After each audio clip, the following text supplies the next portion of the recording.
I remember I taunted at the end, and it was like nothing personal against Amsa. It was just like strictly a taunt to like all the people who were just like being annoying coming into my stream for like the past year. So yeah, Amsa was just he just had to be the guy in that spot.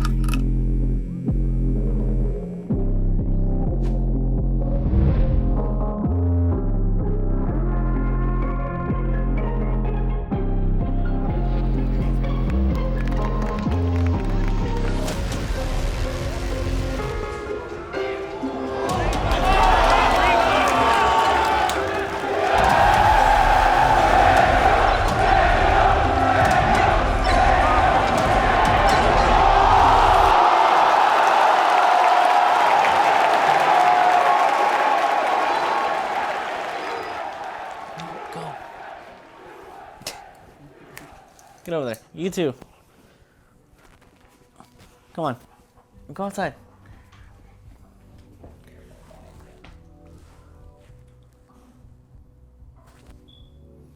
So year just started, 2020. Just got back from Genesis. First 2 days I held in the hotel. Then the final day, Sunday, we walk like it's like 5-minute Uber ride or something.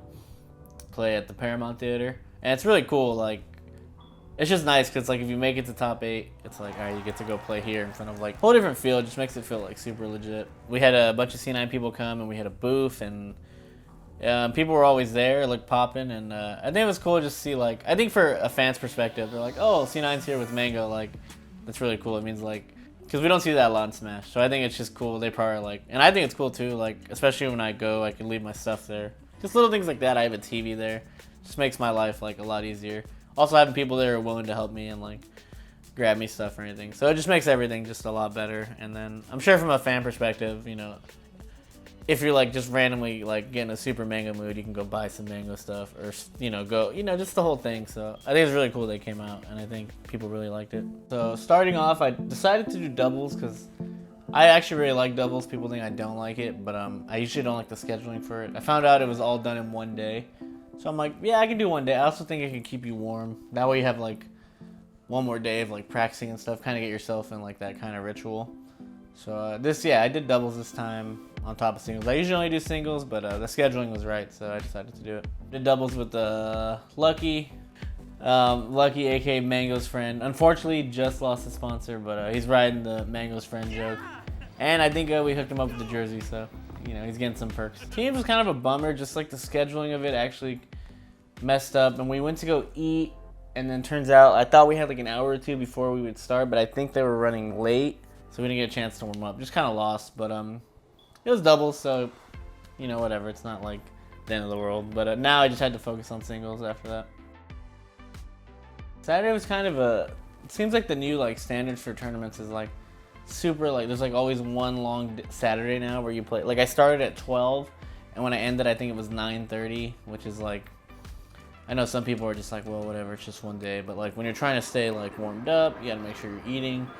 You gotta time your Red Bulls right. You know, you're dealing with that. Also, if like fan interaction. Also like dealing with your friends. Like it's just nonstop. Even when you go back to your room, even if you're hanging out for like an hour, you're just sitting there and you're like, I gotta go back. So it's like, that seems to be more the standard right now. But first round of pools, I always just call it, you know, you're just there, all business. I think I had to play 3 sets. Again, just like I think I lose like a stock or two. Like I always hate doing it, but I think like one person's always really happy to play me. So I guess it's like, all right, whatever. Like it's kind of worth it. Second round started, so I had to play Mega Xmas, which lives in SoCal. I've never played him up. I don't go to locals, but I think he played kind of shaky, so I just kind of 2-0'd him pretty quick.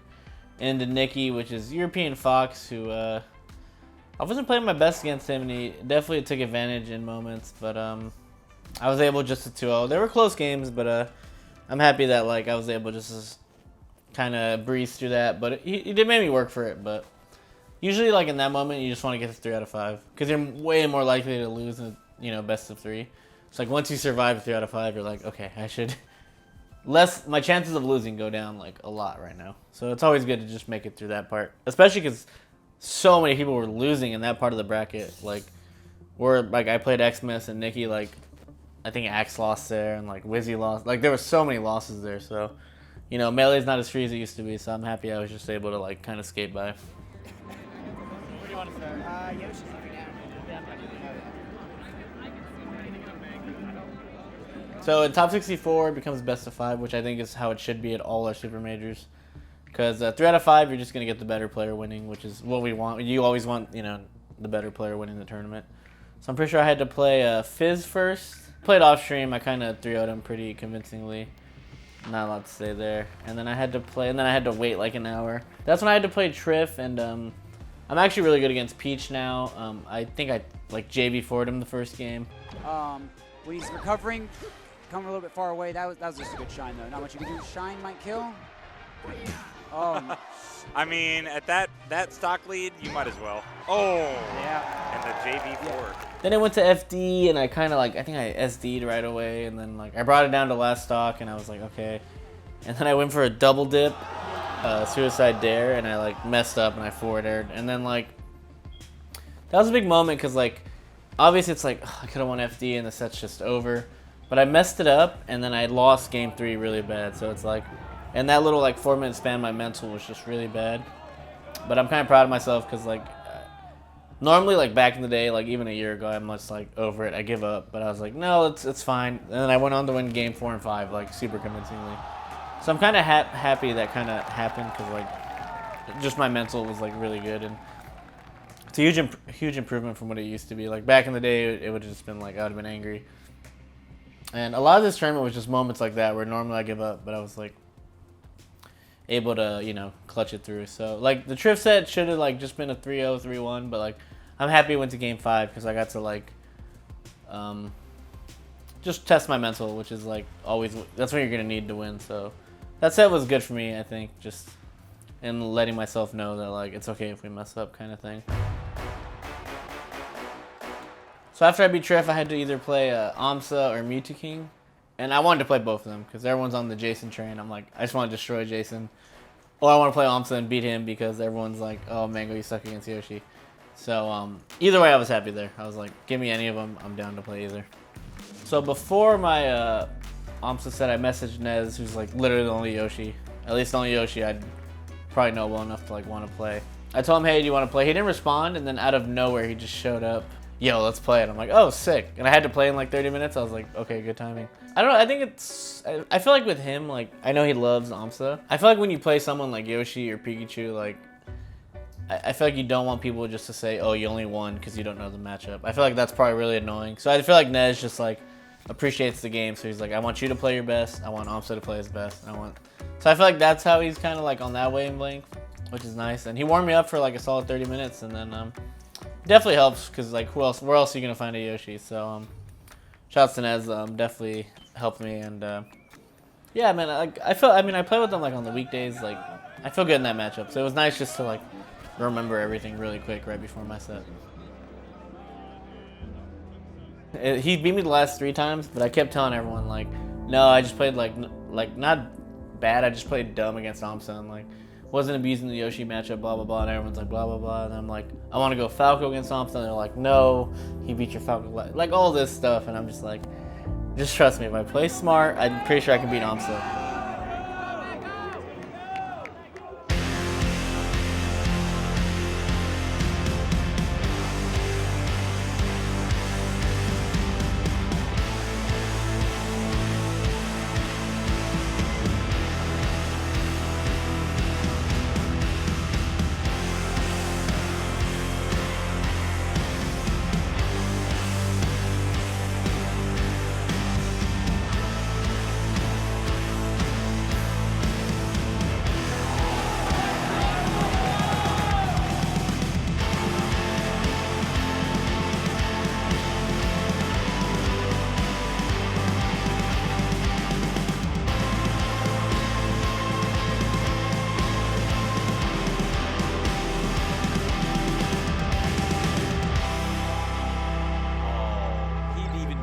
With that rising air.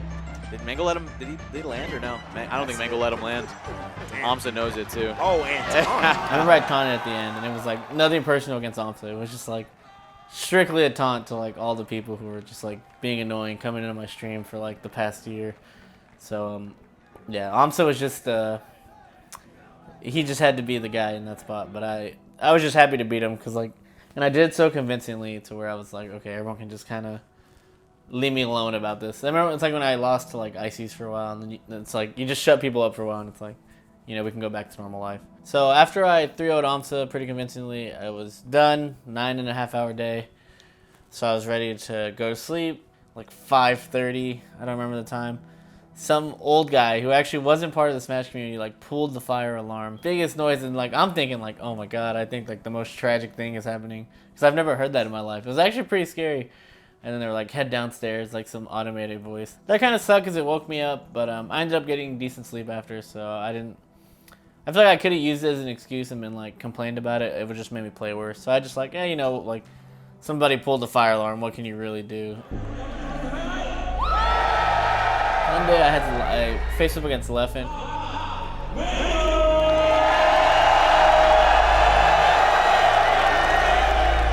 And our stat starts, and I could tell we're both a little shaky.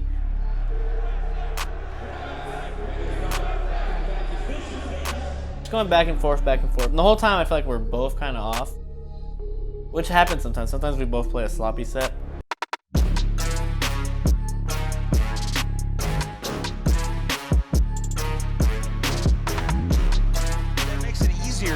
To have this consistent combo game when you're quite do it exactly right. You might end up like that. Yeah, no, the laser into the down air.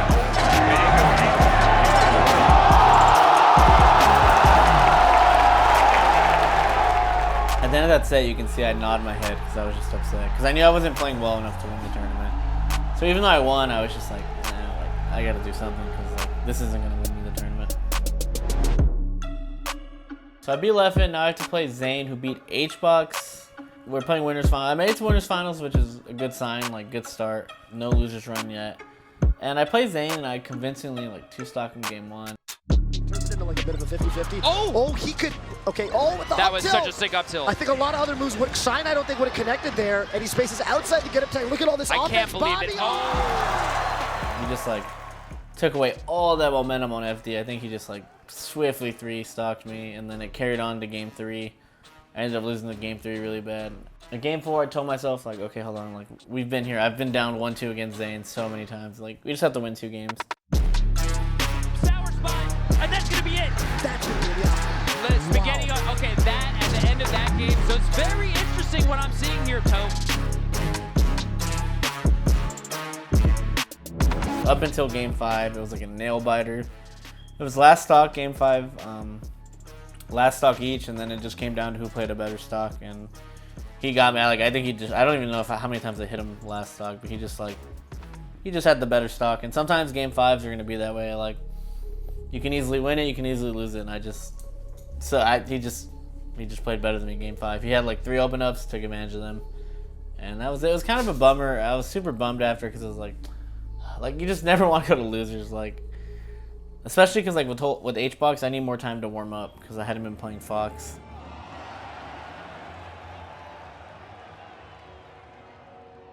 Yeah, the heartbreaker about the Zane sets, like I feel like if I played like 10% better, 5% better, because I'm not gonna say I played bad because I played decent, but like if I just play like just a tad more, especially like in some moments, like I feel like I'm just winning that set like 3-1.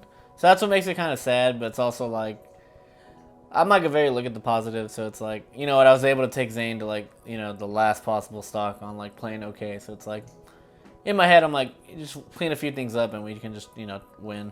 It was a crazy losers because Hacks ended up beating Leffen, which I don't think's ever happened, at least off the top of my head. And then Hacks was up 2-0 on HBox, which is pretty crazy, and then HBox brought it back. So I had to play HBox. And pretty much the same thing with Zane. Like, I feel like if I just played a little better, and like that's what makes it kind of sting more. But like I said, I try to look at the positives, and it's like, well, okay, like if we're doing that well against them, like playing like that. Granted, I don't think both of them were playing like spectacular, but a lot of times it's gonna be 2 people playing average, and it's just who's gonna play a little better. But yeah, both losses sucked because like I feel like if I just played tiny bit better, I just win the tournament. Like from winners, like and that's just it. But that's what sucks about Genesis being the first tournament of the year, is like you don't really get that pre-tournament warm-up. You just get thrown into this big tournament, and I think the reason a lot of people played like not as good is because nobody's warmed up. Everyone's like a little nervous, and I think it's a good start. I'm not like, after I thought about it, I'm like, you know what, it's a good start. I usually always start really bad, so I'm like, there are positives, and although it's a big tournament, it's only the first tournament of the year, so it's like there's so much more. Like, I still got like 10 more tournaments this year, so it's like I'm not too bummed about it, but definitely excited for Summit and everything coming up, because I feel like I'm on the cusp of just like hitting a like really good rhythm and just like winning everything. It's gonna be. I think this is gonna be the sickest year of Melee up to date. Like, just based off Genesis, with the people who made top 8 and like the people who could make top 8 with the people who can win tournaments. It's gonna be sick. I'm actually really excited, and I'm happy I get to be a part of it.